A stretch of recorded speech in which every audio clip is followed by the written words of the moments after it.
Halo semuanya, salam sejahtera buat kita semua. Semoga kita semua dalam keadaan sehat-sehat di masa pandemi COVID ini. Baik, saya Mangapulsian, saya akan menjelaskan mengenai cyber security, di mana bagaimana cyber security tersebut bekerja dan bagaimana penerapan dan implementasi dari cyber security tersebut. Dan saya menjelaskan juga bagaimana sejarah ceritanya munculnya cyber security. Oke, pada mulanya pada saat sebelum sebelum adanya namanya personal komputer, itu suatu perangkat elektronik bernama single mainframe atau dikenal dengan terminal, di mana masih berdiri sendiri. Dia mainframe-nya termasuk besar dan tidak memiliki suatu processing data dan tidak memiliki CPU. Jadi dia tidak melakukan processing data di tersebut. Dan otomatis tidak ada terjadi kejahatan internet. Kemudian berkembang antar mainframe, antar terminal saling terkoneksi dengan masih menggunakan dengan modem lama atau dengan menggunakan hub atau bisa bilang hub lama. Nah, dengan berkembangnya mainframe tersebut atau terminal, maka muncullah suatu generasi terbaru yaitu personal komputer, di mana personal komputer tersebut sudah memiliki processing data, sudah bisa menyimpan data, dan sudah bisa mengelola data di dalam suatu komputer. Nah, dengan berkembangnya personal komputer, maka muncullah komputer antar komputer itu saling terkoneksi, atau bisa dibilang dengan peer connection. Kemudian semakin meluas teknologi informasi, komputer tersebut akan connect lagi dengan modem, dengan switch, mana beberapa komputer saling terkoneksi dengan switch dan membentuk suatu jaringan komputer, dan bahkan juga telepon sudah koneksi dengan modem dan connect dengan switch. Jadi antar koneksi dengan komputer dan dengan modem dan dengan telepon itu saling terkoneksi sehingga membentuk suatu jaringan komputer, dimulai dari jaringan komputer yang paling kecil yaitu jaringan komputer LAN sampai pada metropolitan connection dan sampai ke WAN, bahkan sampai ke berbagai negara sehingga membentuk suatu jaringan komputer. Dan otomatis dengan koneksinya jaringan komputer yang semakin luas, maka terjadi processing data, di mana terjadi perpindahan data atau sharing data, dan bisa juga terjadi dengan adanya pengiriman email, di mana kita tahu sendiri proses pengiriman email dari satu tempat kita bisa mengirim ke berbagai negara dan bisa menjalin koneksi bisnis di melalui media koneksi internet. Nah, jadi dengan berkembangnya teknologi informasi dan berkembangnya koneksi jaringan data, maka koneksi semakin berkembang dan teknologi informasi semakin berkembang, di mana sebelumnya dengan processing data dan sekarang hardware sudah bisa koneksi data, mulai dari data kita sudah disimpan di berbagai device, mulai dari server, desktop, terus tablet, handphone, mobile phone, dan smartwatch, semuanya sudah terkoneksi di jaringan internet. Jadi data kita semuanya sudah berada di internet. Sudah saling terjadi perpindahan data dan pertukaran informasi di dunia internet. Kita tahu sendiri mulai dari transaksi yang kita lakukan di dunia internet, mulai dari internet banking seperti finance kita, internet banking. Kita sudah melakukan koneksi internet banking melalui mobile phone. Kemudian kita melakukan transaksi kartu kredit melalui internet dan transaksi bisnis di satu perusahaan dengan contohnya pengiriman email dan komunikasi antar perusahaan dengan melakukan email, dan proses pembelian sampai medical record kita semuanya sudah berada di internet. Semua saling terkoneksi internet. Sampai bank account kita juga berada di internet, sampai medical record dan terjadi dan semuanya. Nah, dengan berkembangnya teknologi informasi dan data kita berada di teknologi di suatu jaringan internet, maka ada kemungkinan terjadi race information. Nah, kemungkinan race information itu bisa terjadi by accident, dengan ketidaksengajaan, atau atau dilakukan oleh pencurian data. Itu bisa terjadi kemungkinan. Nah, dengan berkembangnya teknologi informasi dan terjadinya pertukaran data di dunia internet dan terjadinya transaksi data di dunia internet, maka ada kemungkinan terjadinya namanya kejahatan internet.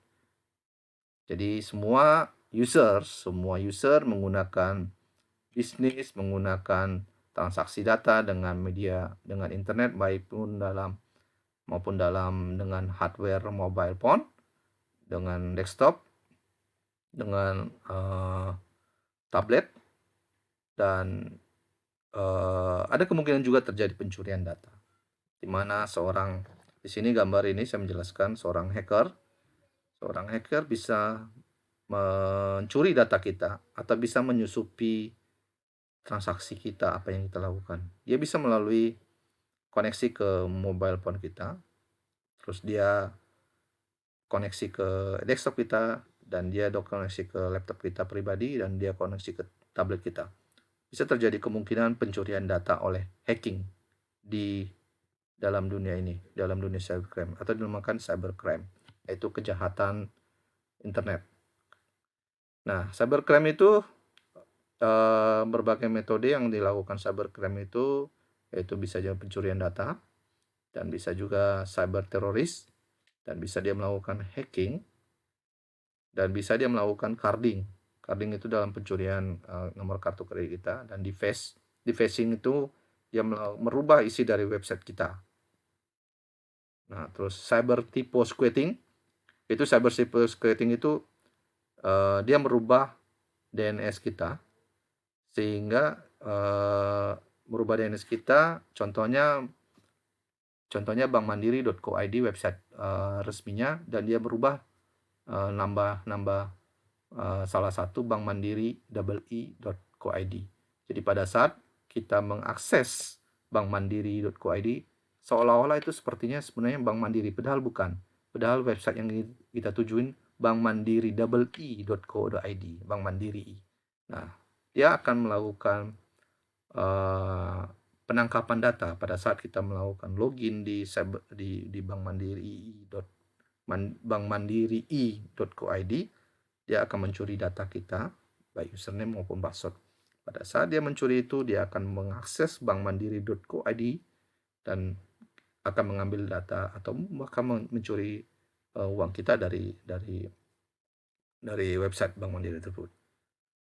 Itu salah satu contoh kejahatan yang dilakukan di dunia internet. Dan malware juga sendiri seperti pengiriman malware ke suatu host satu komputer. Ini contohnya lebih sering dilakukan oleh cybercrime. Itu contohnya dia melakukan phishing. Dia mengirim email kepada user dengan membuat attachment file seperti doc, dan itu seolah-olah seperti file resmi. Contohnya dia mengirim ke accounting, dan file yang dikirim itu berupa nama file attachment invoice doc. Pada saat accounting itu mengeklik attachment invoice.doc itu, maka secara otomatis komputer tersebut sudah terinstall oleh malware. Karena dia akan mengelabui user seolah-olah itu benar invoice, rupanya bukan. Dan file invoice itu sudah mengandung malware, dan otomatis pada saat user accounting mengklik, dan akan menginstal malware di dalam komputer accounting tersebut. Itu beberapa kejahatan di dunia internet yang terjadi. Nah, metode attacker, metodenya itu seperti yang saya jelaskan, yaitu malware tadi, seperti yang melakukan pengiriman malware ke seluruh host, dan kemudian phishing. Dia melakukan phishing itu mengirim email ke user, contohnya ke perusahaan xyz.co.id, untuk seolah-olah user untuk melakukan klik dengan itu. Kemudian password attacker, hal ini sering terjadi kita di dunia masyarakat kita. Seperti contohnya, kita sering tahu pencurian password di Facebook atau di Twitter, dan itu sering terjadi di masyarakat, di kehidupan kita sehari-hari. Contohnya password attack, ya mengambil password sosial media kita atau password transaksi internet banking kita. Dan kemudian DDoS. DDoS ini distribusi denial of service.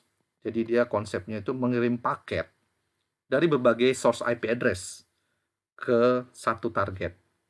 Sehingga pada saat mengirim paket dari berbagai source IP address ke satu target, maka akan menimbulkan server kita akan crash dan hang.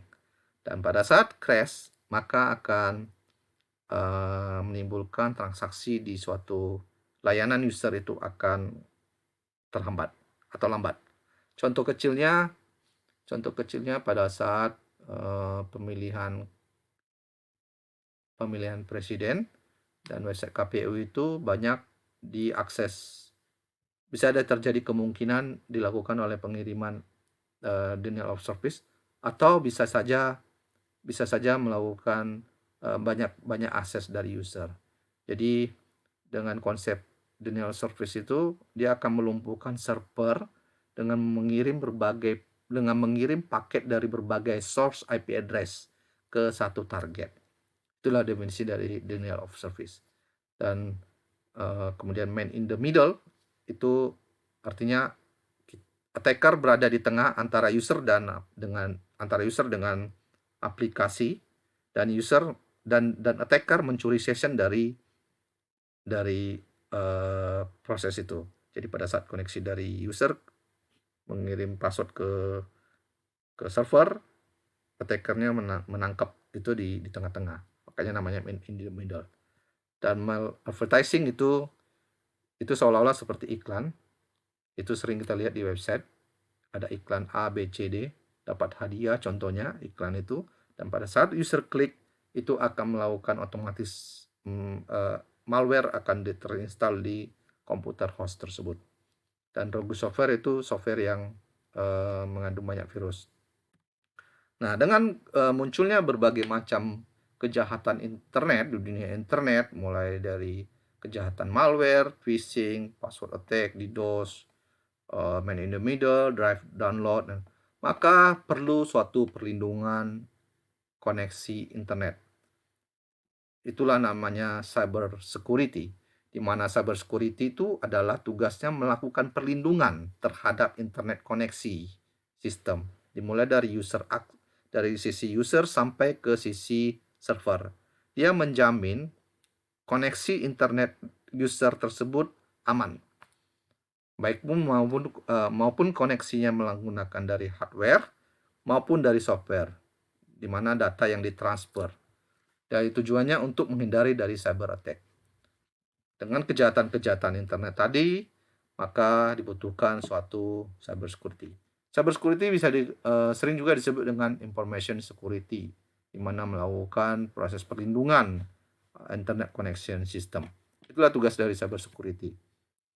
Jadi dengan kita melakukan perlindungan terhadap sistem kita, maka attacker akan tidak bisa memodifikasi suatu file kita. Contohnya, tidak bisa dia mengakses ke server kita dengan melakukan modifikasi file kita, atau melakukan delete atau menghapus data kita dari server. Dan bagaimana langkah yang dilakukan oleh cyber security, langkah yang dilakukan untuk menjamin kejahatan tidak terjadi? Hal yang dilakukan oleh cyber security umumnya dia akan mencatat log. Jadi setiap transaksi yang masuk ke server kita itu ada berupa log, dan log itu yang kita identify log itu. Contohnya termasuk transaksi dengan menggunakan port 80. Dan port 80 diidentifikasi. Setelah diidentifikasi baru dianalisa dan dievaluasi apakah dia benar-benar melakukan akses port 80 yang benar atau itu merupakan suatu ancaman. Jadi dia akan mengidentifikasi, mengevaluasi, menganalisa dari setiap transaksi yang masuk ke server dia, dilihat dari log server. Nah, framework dari atau konsep dari information security itu menggunakan framework CIA, yaitu confidential, integrity, dan availability. Confidential yang dimana masuk confidential itu berbicara hak akses, di mana mencegah yang tidak berhak untuk mengakses data kita dan mengizinkan yang berhak untuk mengakses data kita.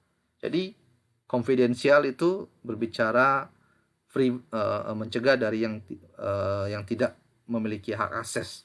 Dan bagaimana dilakukan untuk melakukan confidential?